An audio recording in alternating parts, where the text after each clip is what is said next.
Trump అయితే రెచ్చిపోయినా మాట్లాడాడు. నిజంగా అంత చేయగలుగుతాడా అంటే చేయలేకపోవచ్చు. కానీ ఘాటైన వ్యాఖ్యలు.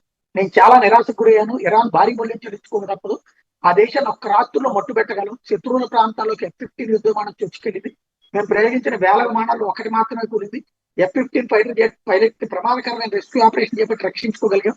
అయితే రెస్క్యూ ఆపరేషన్ గురించి ఇరాన్కి ముందే తెలిసింది. భూమికి దగ్గరగా ఉన్న జెట్ గురించి ఎవరో లీక్ చేశారు. ఒకళ్ళని కాపాడడం, మరొకళ్ళు గల్లంత మీద ఎవరో లీక్ చేశారు. ఒక్క వ్యక్తిని పట్టుకోవడానికి 200 మందిని పంపించారు. మా పైలట్ పట్టుకున్న వాళ్ళకి ఇరాన్ బహుమతి ఇచ్చింది.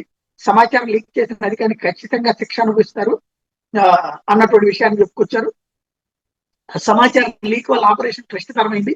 మొదటి పైలట్ తో గంట వరకు మాట్లాడలేకపోయాం. మొదట 4 బాంబర్ల సహా 55 ఎయిర్ క్రాఫ్ట్స్, 64 ఫైటర్లు, 13 రెస్క్యూ ఎయిర్ క్రాఫ్ట్స్, 48 ట్యాంకర్లతో రెస్క్యూ ఆపరేషన్ చేపట్టాం.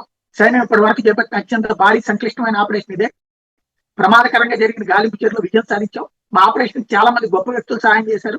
ఏ దేశానికి లేని విధంగా అమెరికాకు ఆయుధాలు ఉన్నాయి. ఇలాంటి రెస్క్యూ కార్యక్రమంలో భాగస్వామ్యం కావడం గౌరవంగా భావిస్తున్నాం. ఈ ఆపరేషన్ అమెరికా చరిత్రలో నిలిచిపోతున్నట్టు వ్యాఖ్యానించారు.